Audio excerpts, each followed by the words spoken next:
Assalamualaikum warahmatullahi wabarakatuh. Anak-anakku sekalian, kelas 7, siswa-siswi, santriwan, santriwati yang dirahmati oleh Allah Subhanahu wa taala.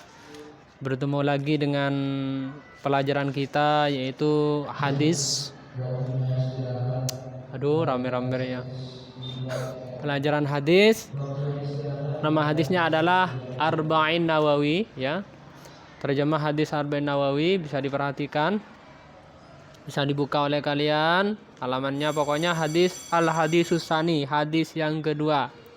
Ya. Kemarin sudah sebagian saya jelaskan, sebagian saya paparkan kepada kalian tentang hadis kedua ini. Di mana di hadis kedua ini sepertinya gak ada tugas, kemarin hanya tugasnya di hadis pertama. Oleh karena itu saya jelaskan nanti sama tugasnya. Kalau yang tanya tugas berarti dia itu nggak nonton video ini. Kalau nggak tanya di grup berarti dia itu langsung kerjakan tugas. Berarti dia itu telah mengerjakan apa? Telah menonton video ini. Anak-anakku sekalian yang dirahmati oleh Allah Subhanahu wa taala, hadis kedua ini menjelaskan seperti kemarin di mana kita ini diajari oleh malaikat Jibril, di mana malaikat Jibril itu menjelaskan, bertanya kepada Rasulullah apa itu Islam, apa itu iman, apa itu ihsan. Di mana Islam itu sudah tahu semua kita. Islam adalah yang pertama baca syahadat, asyhadu an la ilaha illallah wa asyhadu anna Muhammadar Rasulullah. Yang kedua mengerjakan atau melaksanakan sholat 5 waktu. Ya, sholat 5 waktu, di mana sholat 5 waktu itu beda dengan kewajiban-kewajiban kefarduan yang lain. Seperti puasa. Puasa itu oleh Allah diwajibkan melalui malaikat Jibril di dalam Al-Quran, wahyu yang berbunyi kutiba alaikumusiyam kama kutiba alal ladzina min qablikum la'allakum tattaqun. Telah diwajibkan kepada kalian puasa sebagaimana telah diwajibkan atas orang-orang sebelum kalian. Beda dengan puasa ya. Beda dengan zakat sholat ini. Sholat ini datangnya bukan melalui malaikat Jibril, bukan melalui malaikat Mikail, bukan melalui malaikat Ridwan, bukan melalui malaikat Malik. Bukan semuanya malaikat ya. Tapi langsung Allah wajibkan sholat ini melalui pelantara langsung dari Rasulullah, langsung takalam, langsung berbincang-bincang dengan Allah Subhanahu wa taala. Tidak melalui pelantara malaikat, tidak melalui pelantara sama sekali. Yakni di mana Rasulullah SAW dari Masjidil Haram ila Masjidil Aqsa, kemudian ila Sidratil Muntaha, ya Masjidil Aqsa ila Masjidil Haram ila Sidratil Muntaha, ke langit yang paling atas Rasulullah Isra, kemudian mendapatkan kewajiban sholat 5 waktu, yang mana sebelumnya itu sholat itu adalah jumlahnya 50, kemudian diusulkan akhirnya menjadi 5 waktu. Yang kita ketahui salat duhur, asar, maghrib, isya dan subuh. Oleh karena itu kalau umat orang mengaku Islam tapi tidak melaksanakan sholat, Islamnya masih dipertanyakan ya. Masih diperselisihkan.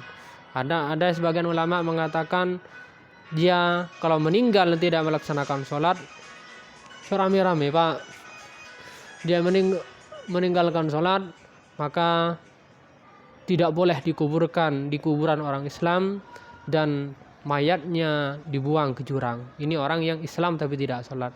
Oleh karena itu sholat ini sangat penting sekali anak-anakku sekalian. Kemudian yang ketiga di antara rukun Islam adalah memberikan zakat. Memberikan zakat, baik zakat fitrah. Zakat itu bukan hanya fitrah, tapi yang kita tahu kan sekarang yang wajib adalah setiap bulan puasa akhir ya, kita diwajibkan memberikan zakat fitrah. Aslinya ya, zakat itu bukan hanya zakat fitrah, banyak zakat harta, zakat emas, zakat tijarah, jual beli, zakat dagang, kemudian zakat kambing, zakat sapi, zakat unta, itu sudah ada semua. Tapi yang kita pahami kan sekarang hanya zakat fitrah. Artinya zakat bukan hanya itu.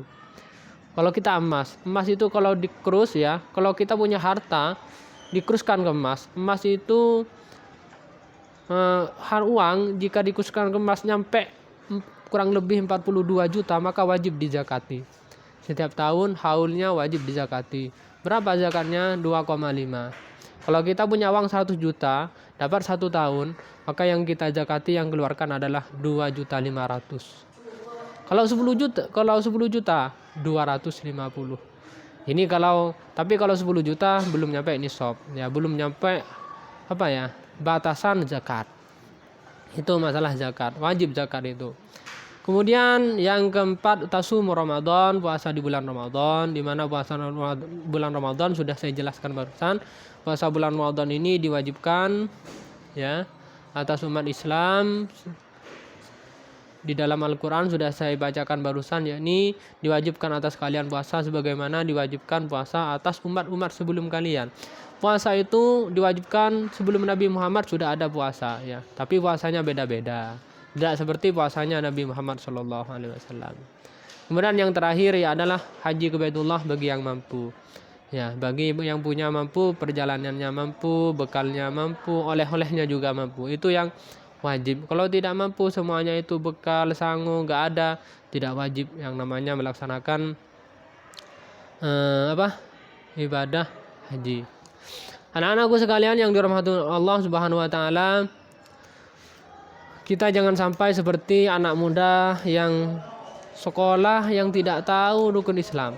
Pernah sini sekali saya melihat kemarin di video YouTube itu, di media itu ada anak-anak lulusan, anak-anak SMA yang sedang nongkrong, anak-anak kuliahan dan juga anak SMP. Ketika ditanyakan satu-satu, mereka tanya siapa artis yang terkenal, pasti dia itu tahu ya. Ketika ditanyakan artis siapa, artis yang paling kaya, Atta Halilintar.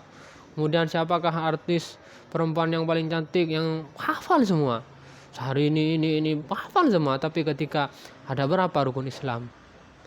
Mereka jawab 6, ada yang jawab 7, ada yang jawab 4, ada yang menjawab 3. Sini sekali, naudzubillah summa naudzubillah. Ini adalah sudah salah satu bukti tanda akhirnya dunia, yakni tanda-tandanya kiamat. Nah, karena itu anak-anakku sekalian, ini harus dipahami. Ya, harus dipelajari, harus dihafal. Bukan hanya hafal artis. Kalian tahu siapa perempuan yang paling cantik dunia ini? Saya yakin kalian tidak ada yang tahu. Di dunia ini yang paling cantik gak ada. Yang paling cantik dunia itu adalah al-mar'atus sholihah, yaitu perempuan yang solehah. Itu adalah perempuan, bukan hanya materi, bukan hanya wajah, bukan hanya tubuh yang cantik. Tapi menurut Rasulullah, ad-dunya mata'un wal khairu mata'iha al-mar'atus sholihah. Dunia itu adalah hiasan. Paling indahnya hiasan adalah perempuan. Paling cantiknya hiasan di dunia ini adalah perempuan yang soleh, bukan artis. Jangan terlalu ngefans sama artis. Kalau kalian ngefans kepada artis Korea yang paling kalian cintai, sukai, dia non muslim, kalian akan dikumpulkan dengan mereka nanti. Di mana non muslim? Ini neraka, kalian ikut ke neraka. Ingat, paham? Kemudian anak-anakku sekalian, mungkin itu saja di hadis kedua. Ini biar gak lama-lama, sudah 8 menit lebih ya. Ini tak kasih tugas kalian, anak-anakku sekalian, tolong kalian tuliskan ya. Tuliskan arti daripada hadis kedua ini dengan tulisan pigu ya. Wis, gak usah banyak-banyak, kalian tulisnya itu hanya rukun Islam. Rukun imannya, rukun Islam sama rukun iman ya. Rukun Islam sama rukun iman. Ihsannya nanti terakhir ya. Intinya tugas kalian untuk pertemuan kali ini adalah rukun Islam dan rukun iman. Apa itu Islam atau itu iman? Kalian artikan ke bahasa Indonesia. Kemudian oleh kalian salin ya. Yang langsung salin aja. Langsung salin ke pigu ya. Pigu tulisan Arab. Tulisan Arab, arti Arab, pigu, pegon ya. Tentu kalian sudah tahu, kemarin sudah ada yang ngerjakan seperti itu. Dan saya pengen kalian itu ngerjakan semua. Dan saya lihat di YouTube itu yang lihat di YouTube saya itu 50% sampai 60%, tidak sampai 100% ya. Kemudian yang absen begitu juga, yang absen yang komen YouTube itu kurang lebih 60% sampai 70%. Saya pengen 100% semuanya menyaksikan, hadir dan mengerjakan tugas. Mungkin itu saja perkenalan untuk kali ini, kurang lebihnya wassalamualaikum warahmatullahi wabarakatuh.